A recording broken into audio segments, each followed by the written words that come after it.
So welcome everybody to another Open Eco Homes talk. This is talk Introduction to Retrofit, which is being delivered for us by Cambridge Retrofit Hub. Tell me, what have you done to your home to retrofit it? So thank you, Matthew. So to retrofit our home, we've done a lot, and that's kind of that whole house retrofit.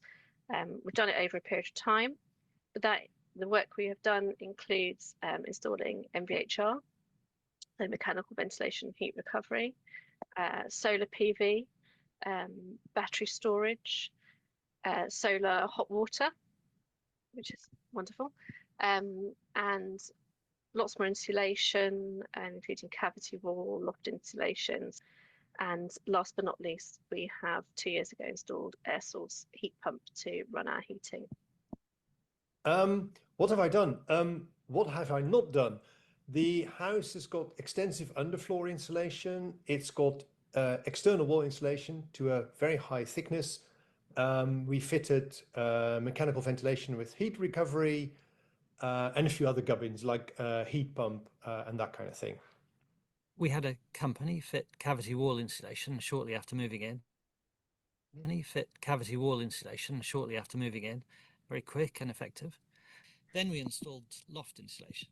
I think windows were next. Our house already had double glazed UPVC frames, which were still good. So we replaced all the old glass with much more insulating ones. A company installed solar PV for us 12 years ago. And then we fitted a mechanical ventilation system with heat recovery. And then external wall insulation right down to the foundations. That last bit made our old, solid, uninsulated parquet floor good to walk on with bare feet at last. And then we had a small ground source heat pump, and finally had the gas meter taken out a couple of years ago. It sounds a lot, but we've been here 25 years. What is it that you like most about your home now? So I think some of the things that I like most about my house now are the comfort levels with the air source heat pump in the winter, being a sort of steady temperature, and the fact that it can cool in the summer, which is lovely. But I think my favourite thing is our MVHR unit, which provides a really sort of steady humidity, so no black mould, and a HEPA filter for the hideous hay fever months during the summer, where I can lock myself in and be out of the pollen, which is fantastic. Yeah, what I like most, well, it's the change really, because before we did all the works, when we got to live here, we sort of huddled in the winter in the living room and, put draft excluders everywhere, close the curtains and all that, and not go anywhere else in the house. Whereas now it's at an even temperature and, there's no drafts, the air is still, it's very quiet as well, very serene. Yeah, that's just very nice. And the biggest wow factor we get actually in summer when people step in, because then they always ask like, oh, do you have air conditioning or something? Because it keeps the heat out very well too in summer. What I like most is the effortlessly stable temperature, whatever the weather. There are no drafts, no clicking pipes, no scorching radiators, no thermostat wars. The house is just comfortable all year round. It's also been a great way to ward off climate anxiety for the family. Everyone's helped. We can all make a difference. The last question is, if you had to move home, because of moving area with the job or something like that, what would happen? How do you feel? What would it be like to get a new house? So if we had to move house, which I really don't ever want to, I think my key requirements for the new house would be the MVHR. I don't think I could live without that. It has such a huge benefit to my personal health and the health of our home. I think it's a real key requirement. Plus, we've worked very hard to get to a point where we're off gas and pretty sufficient in terms of our power. And I would like to see any new home that I'd live in continue to do that. For those lower bills, carbon savings, and just general comfort in the home. Well, I dread to think about having to do it all again, but I would definitely look for a house that was sort of done up to the same standards, although that might be really hard to find. Otherwise, I would look for a property that has good potential for, at least solar panels, but preferably also the insulation works and the fitting doing the internals. I don't know how we'd face moving. I'd like to think that one day all homes will be as comfortable, and that's what we'd be looking for a home that had been retrofitted in a similar way. That's great, Rob, and thanks to everyone else. So this is sort of 20 minutes, half an hour on retrofitting homes. We're going to cover why people should retrofit, or why they might be interested in doing it. What is a deep retrofit, and then how can you go about doing it? So the climate context, everyone's got their favourites. These are my three favourites. So first of all is the biomass Arctic ice, the summer ice gradually going down over the decades. So probably in the 1 or 2 decades time, there won't be any summer ice. The CO2, Mauna Loa CO2, that's something else which I always have a look at every few months. The red line is what would have happened if we had done the Paris Agreement, where it was gradually steadying off and not increasing. Not an awful lot of impact on the CO2 rise at the moment. And the last one is just saying, if you look at all of the energy use in the UK, housing is a pretty significant chunk. It's almost a third of it. And it's also one of the more difficult ones. Most of housing energy is gas for heating, which is why we're talking about this. Another backgroundy type thing is why retrofit. This is a graph with a load of dots on which are different houses, and the main thing along the bottom is how much heat does the house lose if it's 10 degrees difference inside and outside. So it's 20 degrees inside, it's 10 degrees outside, like it is around at the moment, and over 10 hours overnight. So you have your heating on in the evening. In the morning, how warm is the room when the heating's been turned off?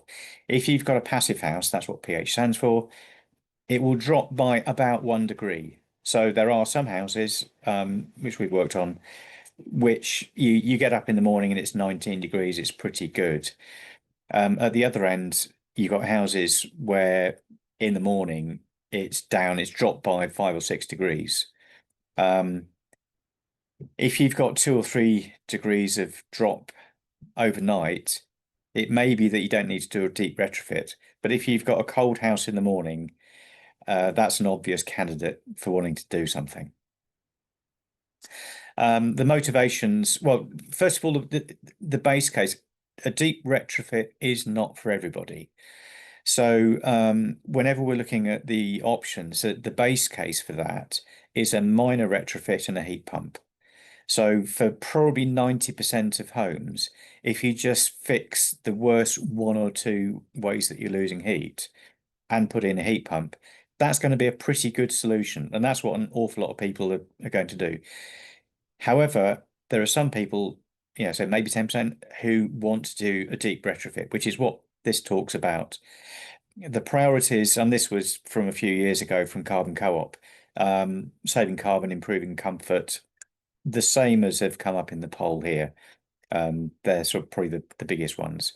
Saving money, you don't really save a lot of money by doing a deep retrofit. You'll save a bit, but you generally don't save a huge amount of money because it's so expensive to do. Over to Rob. This is what retrofit is. Thank you, Matthew. Is my microphone okay? Can you hear me? Yeah, okay. So we've got a couple of pictures of insulation. That's really at the heart of deep retrofit, I think. On the left, we've got some internal insulation, and on the right, we've got some external. Internal, you can have that kind of thing on the floor, on the walls, all over the place, really. Sometimes it's sometimes you have sort of rafter type things and you screw down to it, or sometimes you might have a sandwich that you glue together. Different approaches. The picture on the right, interestingly, that's my house, and that's my son. Everyone helps, so he's putting some of the insulation blocks onto the outside, doing a very good job. I think that was a cold day, and so he's all dressed up. Okay, there's more parts as well, you know, so the windows of a house can be improved. In my case, I just changed the glass, but in a lot of cases you upgrade the window from single or old double to a triple. It's generally worthwhile going to triple these days. And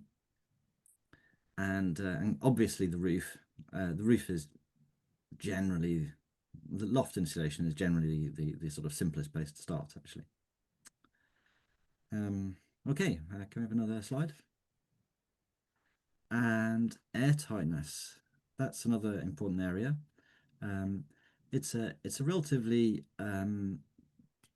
it's a very varied result that you get from houses. So airtightness is typically measured in air changes per hour with a 50 pascal pressure drop across the inside to outside, and that measurement can be done with the fan on the left that you can see there. And the intention is to kind of depressurize the house and see how quickly air comes back in. You can also, with that fan, you can also go around looking for the faults. So they're often at all the junctions, sockets, light fittings. Windows are a massive deal. Often windows are just kind of screwed into place and then a little bit of trim so it looks okay, but air just sort of creeps around all of that. If you look at the picture on the right, that's some nice detailing of what you might do with a window. So that particular one has got some air tightness tape, which is kind of the gold standard these days. So I think typically you would perhaps have some foam around the edge of the window. After you've screwed it in place, you'd have some foam and some air tightness tape and some silicone on the outside. And then you're just making good at that point.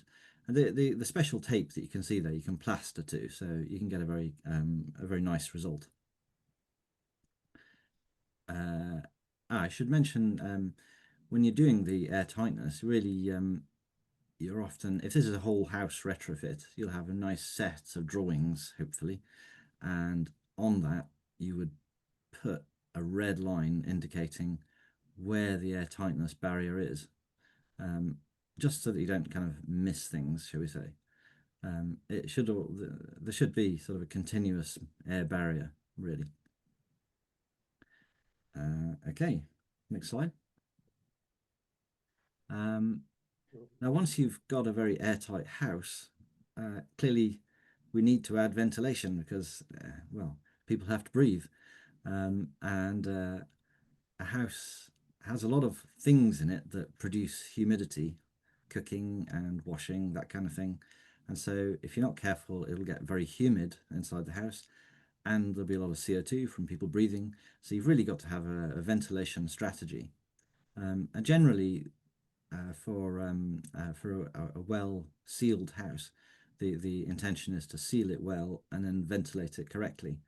And on the left-hand side, that is a picture showing a mechanical ventilation system with heat recovery.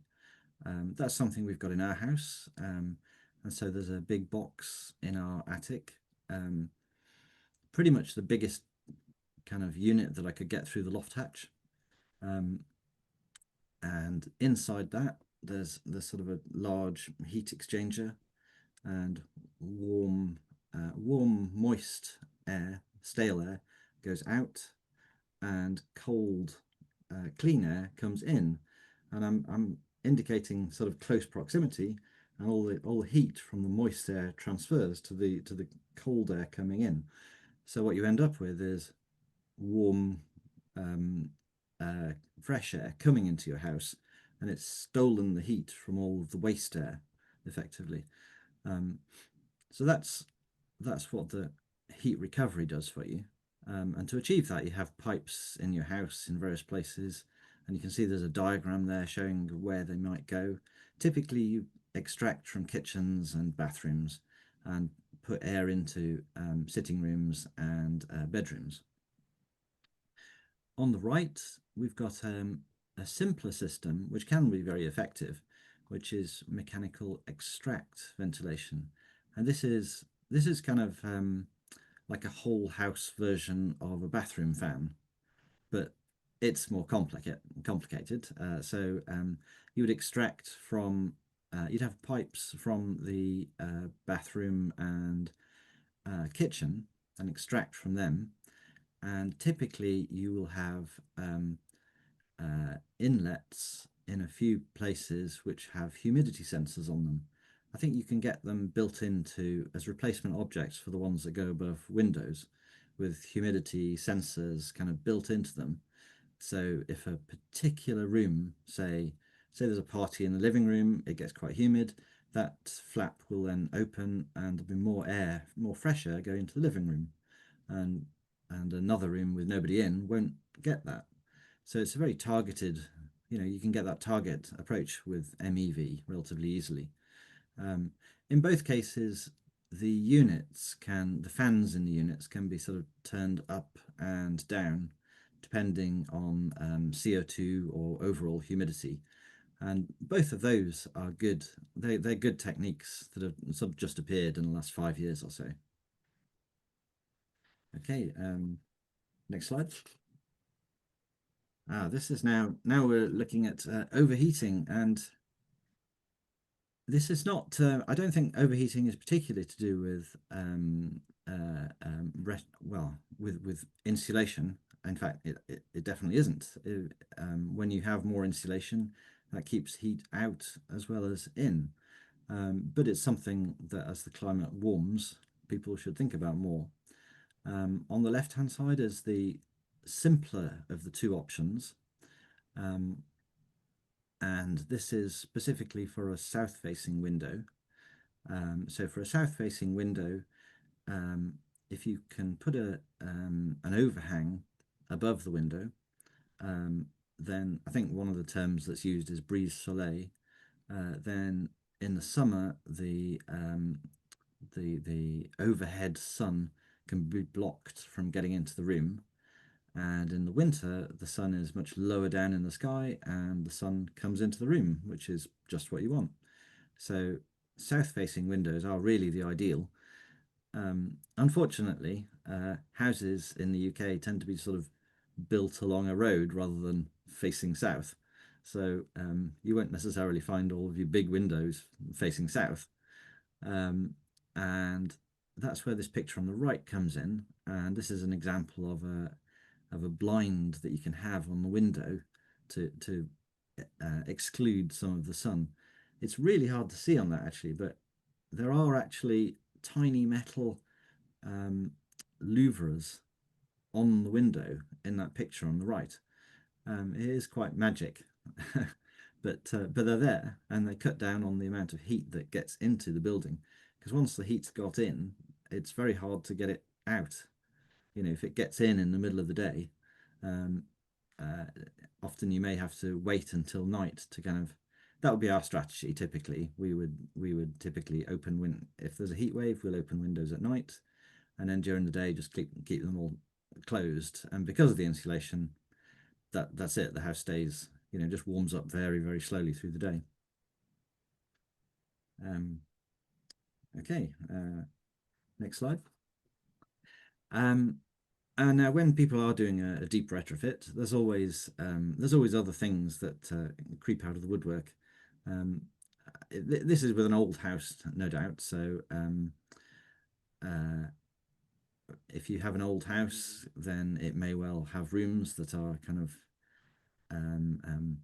targeted for how people used to live. It's a good time to get a new kitchen, or in this case, move a bedroom wall.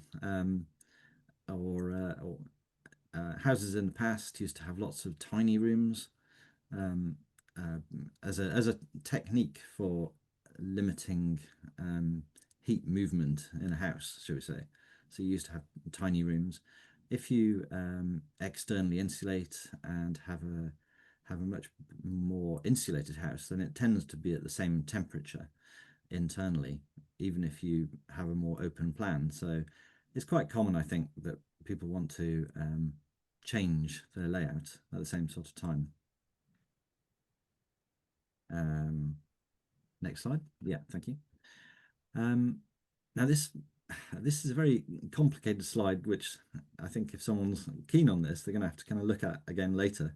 I'm not going to go through all the detail of it, but what we're trying to do is to show the relative issues or difficulty and time, disruption, cost of the different installations and different parts of retrofit, shall we say, and stand out to me are things like roof insulation, which is very low disruption, very low cost, very quick, gives you general warmth, and it's just high benefit to cost ratio. Yeah, so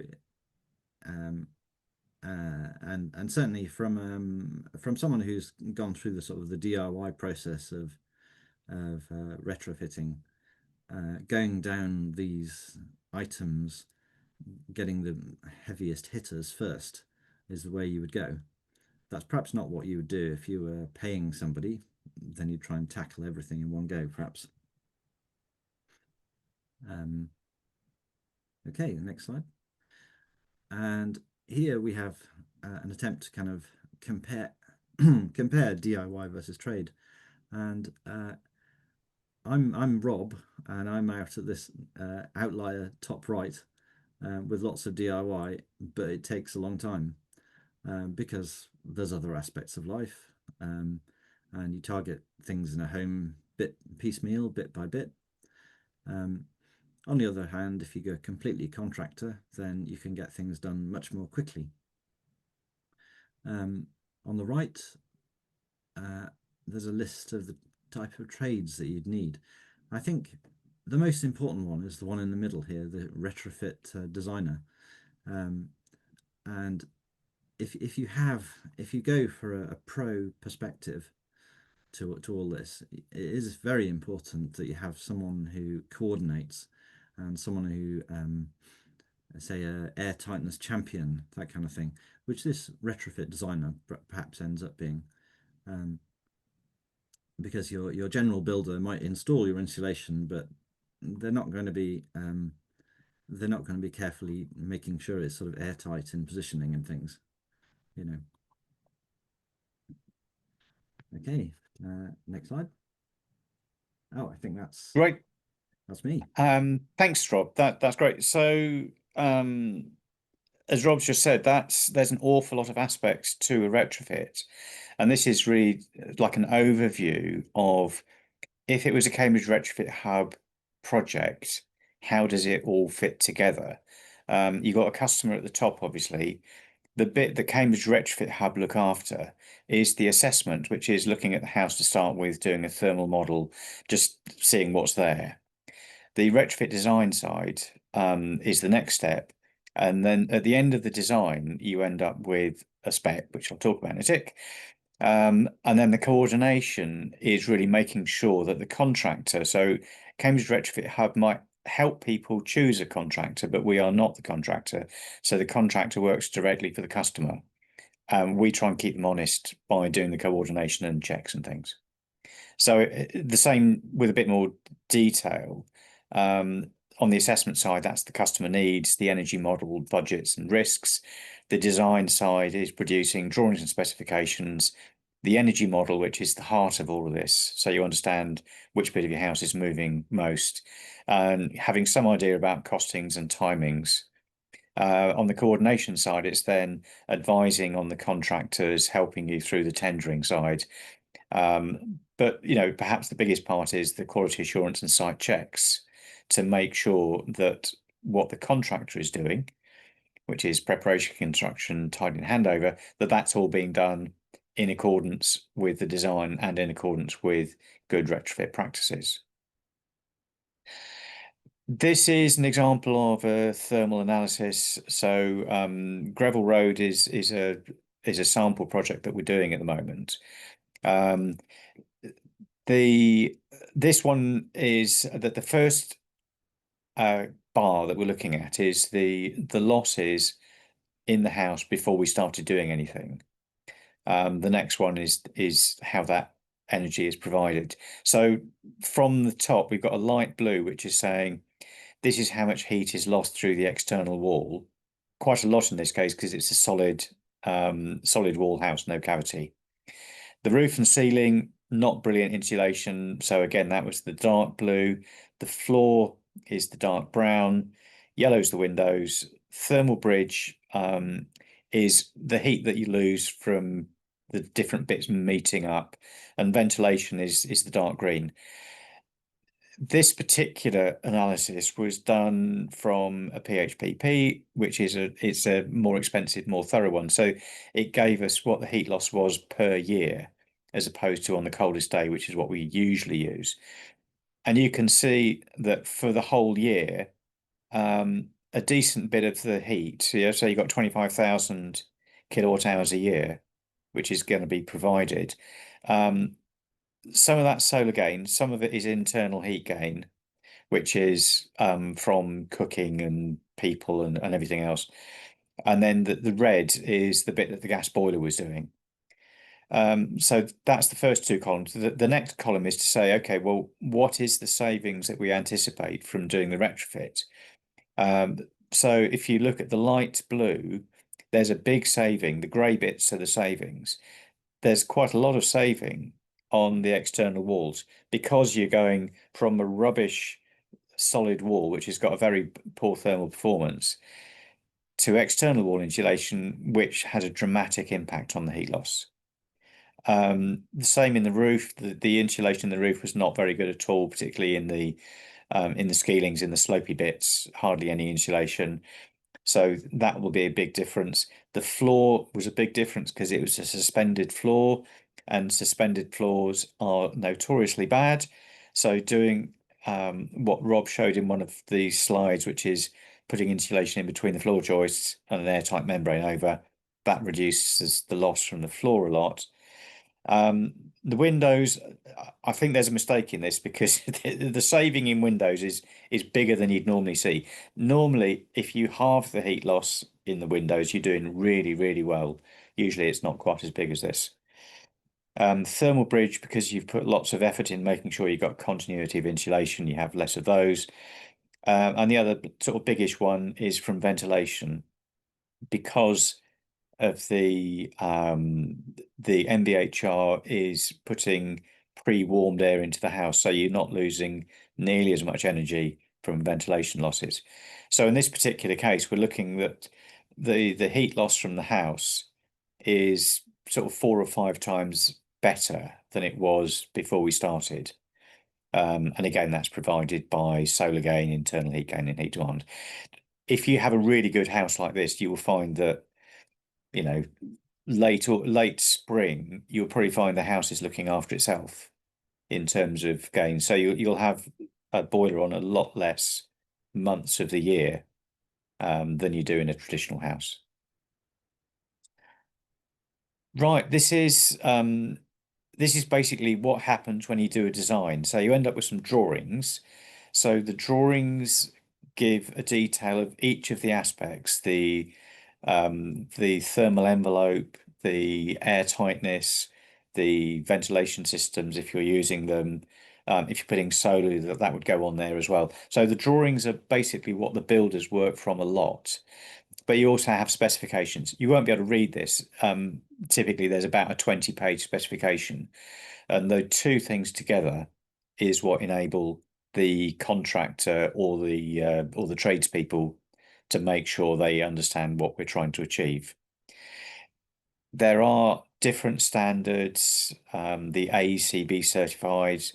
You have PHPP is for brand new houses, but NFIT is the equivalent. If you want to go for one of those certification schemes, you have to put more effort into the design. It's a more thorough process, but it costs more to do. So one of the decisions is what sort of certification, what sort of levels are you trying to achieve?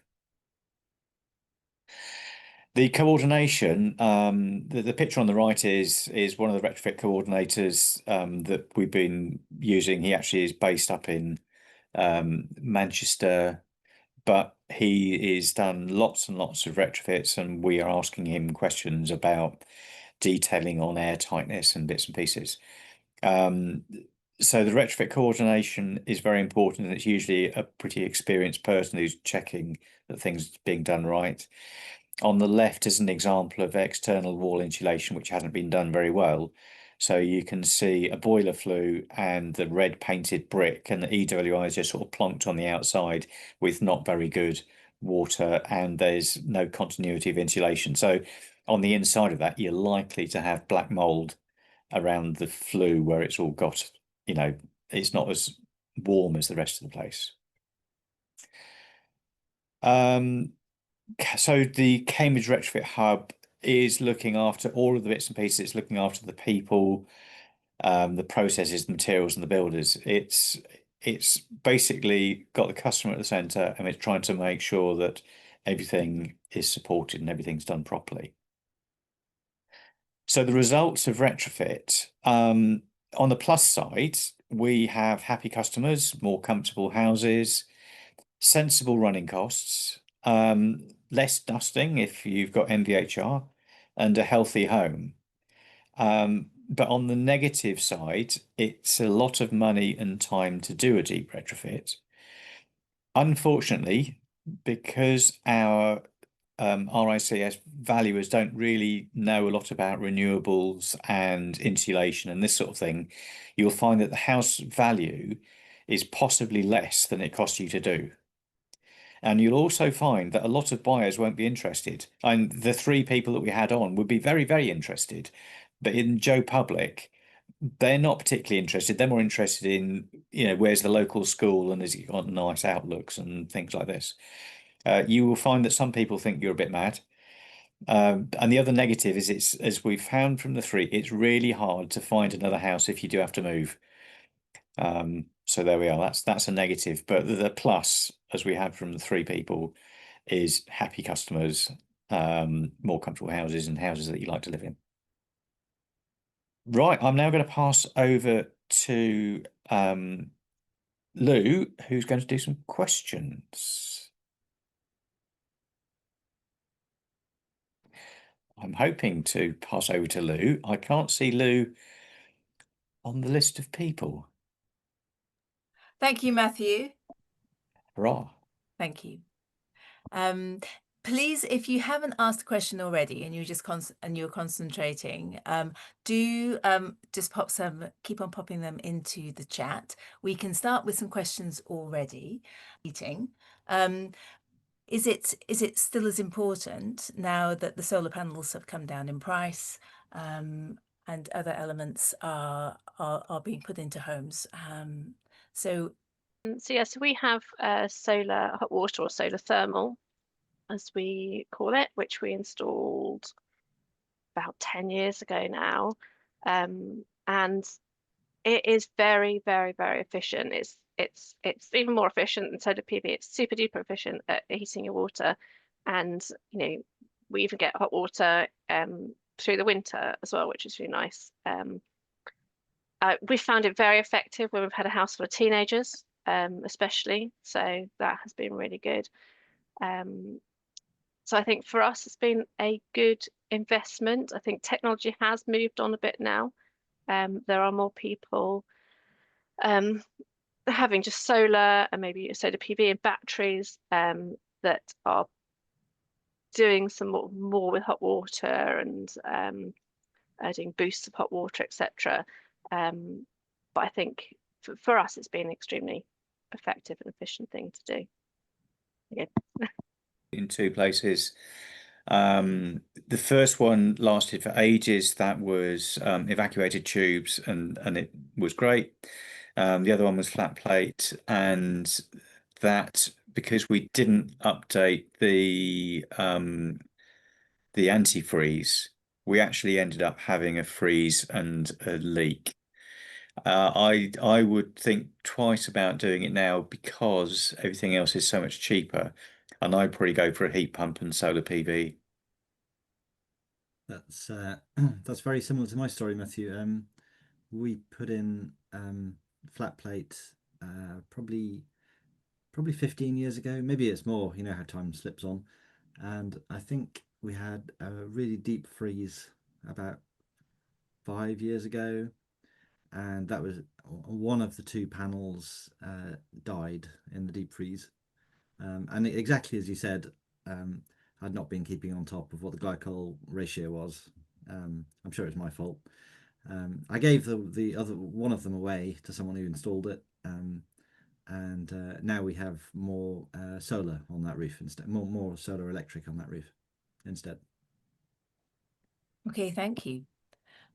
We from Violetta about a single room heat recovery, and the sort of cheaper options to mechanical heat ventilation and heat recovery, and whether they are a useful investment for people at a lower cost. Definitely work. We had one in our bathroom, actually a single room one. Ventaxia I think it was something like a VH25, quite a small unit. It operated at maybe 2 watts all of the time, and if it detected humidity, it boosted. And in the low state, it was pretty quiet, although definitely noisier than the MVHR that we have. Because the fans there's no acoustic kind of muffling, you know, it's physically too small for anything like that. It works well. I mean, from our perspective, it was kind of a gateway heat exchanger, and it didn't break. We gave it away to somebody when we put in the whole house system. So yes, they do work. Yeah. Considerations at the design. So you want to look at different options when you're looking at the retrofit design stage. The only thing I'd say on the small single room ones is just have a check on the size of the filters. By rights, you should have a filter on both sides of the heat exchange, because you're cleaning the outside air and stopping all that dirt from outside clogging up the heat exchanger. And you're also stopping all the dust and fluff from the house blocking up the heat exchanger. So the reason that an MVHR or any heat exchanger has filters is to keep the heat exchanger clean, because if it's clean, it's going to work properly. So just have a quick check. Can you change the filters? And do you have filters on both sides of the heat exchanger? The other question about particulates for people outside. Yeah, great. I mean, because this filter is trying to keep the heat exchanger clean, you've always got a good filter in there. And Fran put in a particularly good filter because of her hay fever issues. So yes, if you've got a dirty outside, that's one of the great ways. That's one of the great benefits, one of the health benefits that you get from putting in MVHR. Fran, do you want to comment on the sort of filters and how often you have to change them? Yes, so we change our filters in the actual sort of MVHR unit probably once a year at the minute. We were changing them every sort of 6 months when there was a lot of work being done on the A14, because there was a huge amount of dust and they were just clogging up a lot quicker. But that sort of stopped. We don't need to change them as much. The HEPA filters that we order, and they come in really nice, and they're so easy to change. Just take them out, put new ones in. They are amazing for filtering out all the nonsense and rubbish that is in the air, especially during those sort of hay fever seasons. We also have filters that we put in ourselves in all the units, especially the intake units in our ceilings. I look like little felt hats that we pop inside there, and that helps to filter out for those rooms that are taking it out in those wet areas, filter out some of the stuff so it doesn't go up into those ducts, and just provides an extra filter for the air coming in as well. So yeah, it's generally pretty good for me. Thank you. And while we're just quickly on MVHR, we have a question from Danielle in the chat, which says, how much noise do you get from the MVHR units and heat pumps? For heat pumps, is there any alternative to having a big white box on the side of the house? The MVHR, if you design it properly, you should hardly be able to hear it. There's fairly simple design rules when you're doing it. It's basically keeping the speed in the pipes down to a sensible level, 2 or 3 meters a second. That stops the whoosh. You shouldn't be able to hear the fan. What we do now is to put an attenuator or a silencer in front of every vent. They're pretty cheap. They're about sort of 30 quid for big round ones and 70 quid for little thin square ones.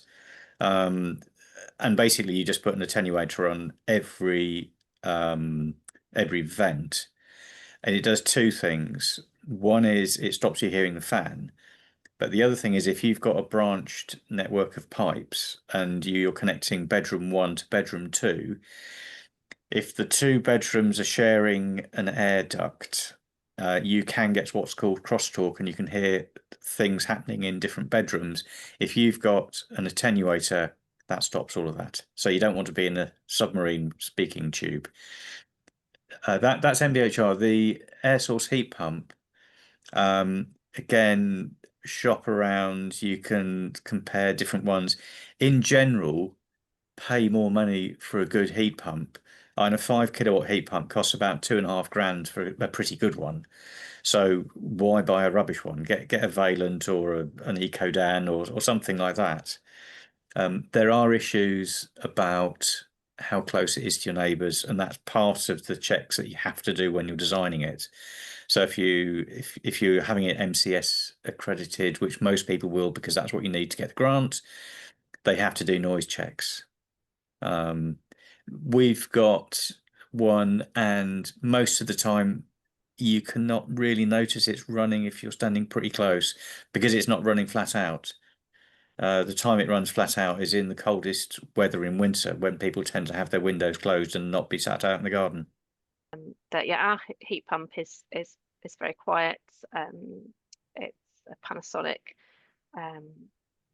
The noisiest it gets is when it does kind of a defrost cycle, like every now and then, which I think it does at like 2 o'clock in the morning on a Sunday night or something like that. And you know, that's about as noisy as it gets. It's quite quiet. In terms of alternatives to a big white box on the side of your house, there are very few alternatives. They look the way they do because they're not being designed very differently at the minute.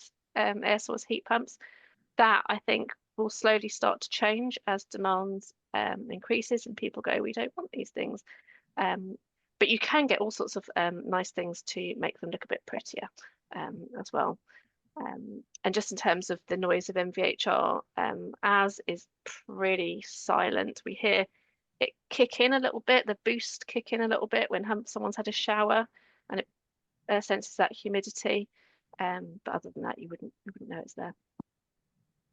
As Fran was saying, there are other options than, but they're unusual, and the mainstream is definitely the kind of one box air source heat pump with everything in the box and just sort of hot water pipes coming out of it. There are ground source heat pumps, there are air conditioning units that live completely inside with just air pipes going outside, so there's hardly anything outside. They're used in kind of hotel rooms sometimes.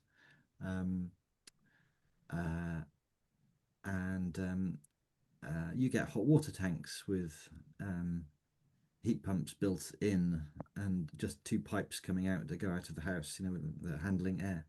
But by far the most likely solution involves a white box outside the house. Thanks, Rob. We're talking about this sequencing of things, and a lot of people on the poll that was sent out by Cambridge Carbon Footprint before this Zoom came back with a sequencing. What can I do first? What should I do first? Will if I do one thing first, will it mean that it's more difficult to do the other? And Alison is particularly asking about installing MVHR and attic insulation, but later on addressing the air tightness. Could you speak to that? Rob, do you want to lead with that? I suppose air tightness is actually easier to do before, because once you've when you put in MVHR, you're actually making more holes. So there's more things to block up. It gives you a chance to kind of think about the situation. So I would at least evaluate how airtight the home is before you put in MVHR. At least make that evaluation. Get a CO2 monitor and a humidity monitor. In winter, if you don't need to open windows in winter, you know, if the humidity doesn't kind of rise with all the windows closed, then it's probably, you know, not airtight enough. I would suggest. So having a fan to kind of check the air tightness level, you know, I think is a good idea up front. Thank you. What works Cambridge Retrofit Hub can do if people are having extensions done and looking to retrofit their home at the same time. How does that support work? The real answer is we're not sure, because we haven't done a big extension. What the jobs that we've done at the moment have been a retrofit, mostly with a few bits of mods. However, for instance, my nephew, who I did some work with, he had a big 3-bed semi. He had a room in the roof done by contractor A. He had a big extension at the back done by contractor B, and he did a lot of the retrofit work himself, and put in MVHR and bits and pieces. So you can have different things going on at the same time. I think what you want to do is to make sure, if possible, you're having a consistent approach.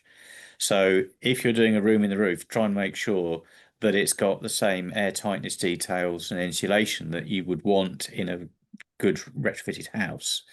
If you're putting an extension on, just try and make sure that the quality of that is as good as you would want it to be if you're looking at retrofit. So yeah, but by all means, talk to have different architects, different builders do different parts because they might be expert at it. But just make sure there's some dialogue between them. About whether MVHR requires lots of ducting. Yes. and whether it's a sort of easy thing to do, or the sort of thing that you need to do first. I suppose that goes back to that staging and how you think about, you might want to stage all these different measures. We've sort of spoken about sort of that, you know, doing that air tightness, assessing the type, you know, what your house is actually like is the kind of first stage, I think.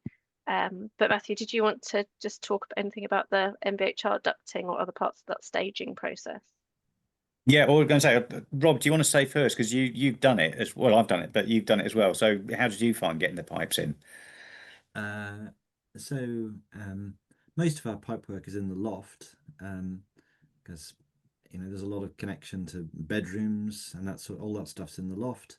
And then we put some rectangular pipes in the back of built-in cupboards to go down into the ground floor. Is how we sort of arranged it. And I made a drawing of the house and kind of tried to show on it where I would route the pipes and things. I thought about that fairly carefully, and I think I started the air tightness before we sort of before putting any of the pipes in. Well, before drilling any of the holes anyway. You know, any of the major holes. Thank you. Thank you. And I'd agree that, I mean, I've done both the solid pipe MVHR, where it's like a tree and you have a big trunk and then it goes down to smaller branches, and also the multi-pipe ones, where you've got a pipe from every room going back to the unit and you have a big manifold with 16 or a dozen tiny pipes coming through. And some people say, well, the plastic pipes are much easier because you can squeeze them and bend them around places and so on. You do, but you've also got a large number of them. So it's 6 and 2 3s, and I wouldn't say that one is better than the other, but there might be some houses where one system is better. So if you've got, a very old house with lots of tiny nooks and crannies, then maybe the plastic pipes are better. But so it doesn't always work out because you can have a big number of them. In terms of when you're doing the design, the first thing that gets the bagsy on the space is the soil pipes, because they're big and they have to run downhill. So, they get the first bagsy on the space. I'd probably then go for MVHR next, because they're also big pipes, but they can go up and down, and it doesn't matter if there's no liquid running in those. So you can sort of thread them through places. And as Rob says, backs of wardrobes, side of chimney breasts, that's the sort of place that you can try and lose them. But it is difficult. And then you make sure you're doing it before your plumber, because if not, you'll find your plumber's gone and put a pipe through just where you need to run the thing. It's easy for a plumber to get around an MVHR duct. It's much more difficult to have a duct get around a pipe. Thank you, Matthew. Need to go to Fran now, I think. That's as we brilliant. need to close. Great, thank you. I did see there was a question about which firms in Cambridge will reglaze only, which I presume is sort of glazing in windows. I think you can probably go to I don't know, most glazes, and they will do that. But on the Cambridge Carbon Footprint website, we have a directory of companies and trades, etc., and have been recommended over sort of 15 years of open eco homes. So do have a look at that and contact some of those trades. So Matthew and Rob and Lou for this talk, and to Cambridge Retrofit Hub. You can go to the Cambridge Retrofit Hub website, which I'm about to put in the chat, and find out more about retrofit staging and the services which they offer in terms of helping you to assess your home as it currently is, design, retrofit, and go through that sort of coordination process. Please do also check out more of our Open Eco Homes programme. We have lots of home tours and other talks happening over the next month. And every weekend you will be able to go to a different home who has gone through a lot of these retrofits, some really deep retrofits, some sort of slightly lighter, and actually go along and see some of these measures for yourself, talk to the people who have gone through it, and sort of get an idea of things that you could do in your own home. So I really do encourage you to go to some of those. We've also got some talks coming up about water saving in Cambridge as well at the Cambridge Museum of Technology. Please do come along to that. We have on our website as well, for all the houses that are shown this year and have been shown over the year, case studies on the website, so please do check those out. And we were saying earlier about finding out a bit more about your home. One of the things that you could do is do a thermal survey and even use a CO2 monitor to check levels in your home. You can actually borrow thermal imaging cameras and CO2 monitors from Cambridge Carbon Footprint. So please do book onto the training and borrow those this winter. We'll be lending them out, doing the training and lending them out from December. I've just put all the links into the chat there. Thank you. And last but not least, just a quick note that Cambridge Carbon Footprint is a charity. We provide all these talks and tours to you for free, but we're entirely sort of dependent on grant funding, donations, and with lots of thanks to our supporters who are mentioned here. But if you can donate or want to sign up to our newsletter, please use the link that I've just popped in chat. And spread the word, please, as well on social media and on your channels, and let other people know about us and Cambridge Retrofit Hub.